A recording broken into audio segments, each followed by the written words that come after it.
Bonsoir, bienvenue dans votre édition du Grand Lyon. Pour commencer ce journal, nous nous rendons quelque part dans le 3e arrondissement de Lyon, dans un garage de 9 mètres carrés où vivent 6 personnes, une famille roumaine installée là dans une extrême précarité. Heureusement, quelques voisins ont décidé de s'occuper d'eux.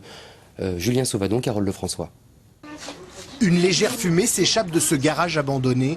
À l'intérieur, ni eau, ni électricité, juste quelques matelas de fortune. Depuis plusieurs mois, toute une famille originaire de Roumanie vit ici. Ils nous ont demandé de ne pas montrer leur visage. Stéphane, Bella et leurs 4 enfants, 6 dans 9 mètres carrés, une situation qui n'a pas manqué d'émouvoir le voisinage. Stéphane, toute la nuit, il entretient le feu. Quand j'ai vu ce garage, j'étais vraiment très malheureuse. J'ai reculé comme beaucoup de gens. Ça donne un coup au cœur. On ne peut pas les laisser comme ça. Dans le froid, sans rien à manger, dans la saleté. La maman est héroïque parce qu'elle arrive à les laver, à les entretenir. Bella, la maman, est une maman adorable. C'est vrai que comme je passe tous les jours en allant au travail ou en emmenant ma fille à l'école, les voyant, les croisant même au marché, je lui apporte des fois des bananes, des choses, j'essaye d'aider comme je peux. Problème, à l'urgence de la situation s'ajoute la menace imminente d'une démolition. Dans moins d'un mois, les garages seront rasés. Les gens du quartier ont donc décidé d'alerter la mairie du 3e. L'adjoint délégué aux droits de l'homme s'est déjà rendu plusieurs fois sur place pour aider la famille.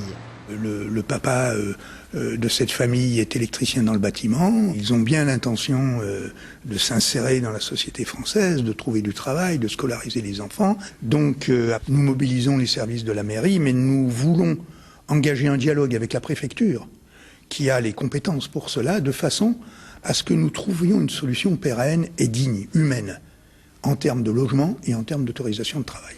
En attendant, la solidarité continue. Une voisine apprend chaque jour le français aux 2 aînés de la famille. La grogne dans l'enseignement supérieur contre la réforme des universités continue. Parmi les actions relevées aujourd'hui, le blocage de l'Institut d'études politiques de Lyon. Les étudiants de Sciences Po voulaient montrer qu'ils restent mobilisés contre la réforme portée par Valérie Pécresse.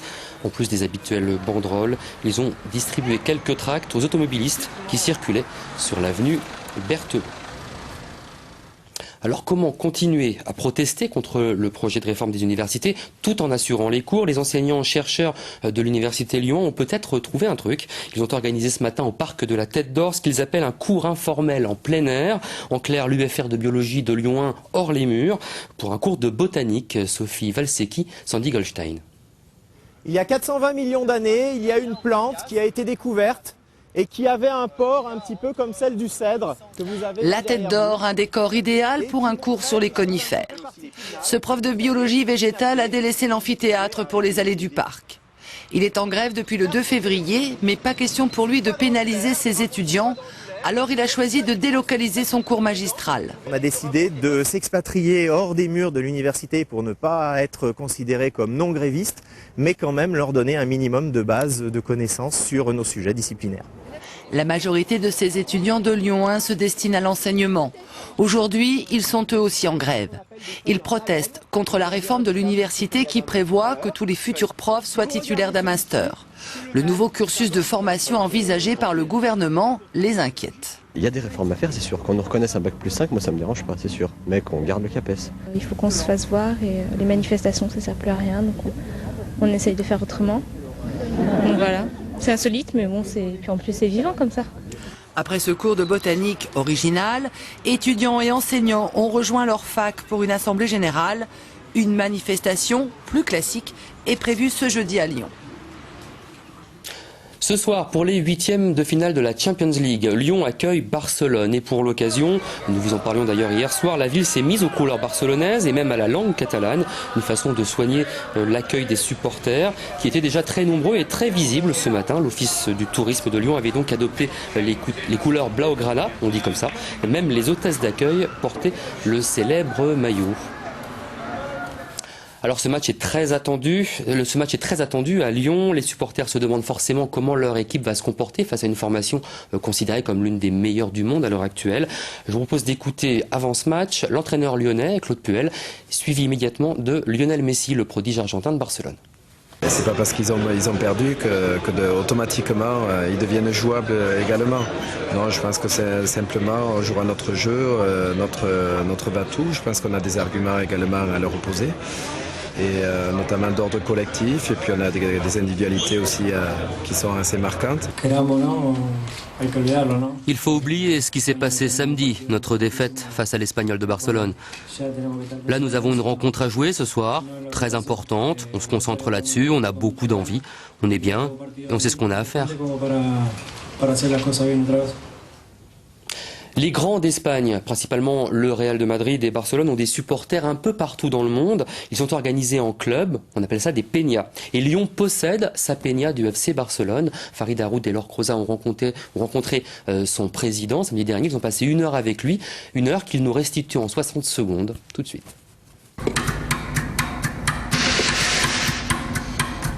On sera là-bas, tribune sud, virage sud, dans le petit carré.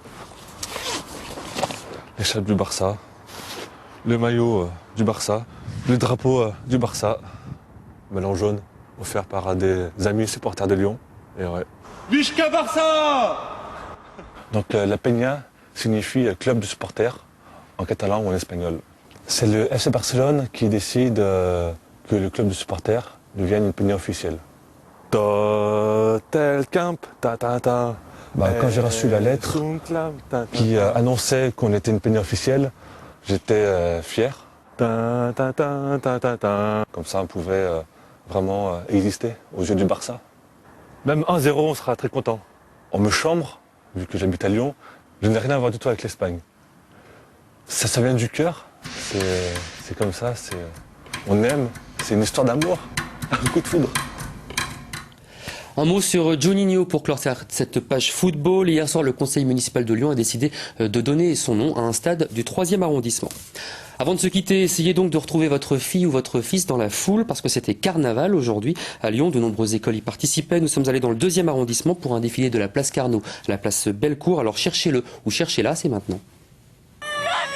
Pas facile de retrouver ces petits parmi ce millier d'enfants, d'autant que certains se sont appliqués à brouiller les pistes. La rue Victor Hugo avait des allures de Rio cet après-midi.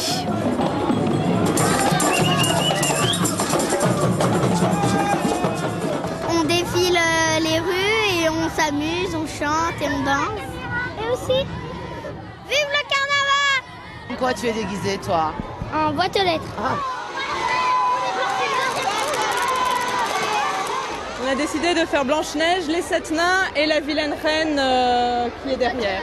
Les fans de Juninho étaient là aussi, jour de Champions League oblige. Il y a 2 pigeons. Bon, moi aussi je suis là. Il y a les Indiens. Arrêtez de pousser. Et il y a des pirates et il y a des fées clochettes. Le cortège s'est rendu place Bellecour où un spectacle attendait les enfants. La fête s'est achevée selon la tradition. On a bien sûr brûlé Monsieur Carnaval. Voilà, on se quitte là-dessus. 18h55, le journal régional avec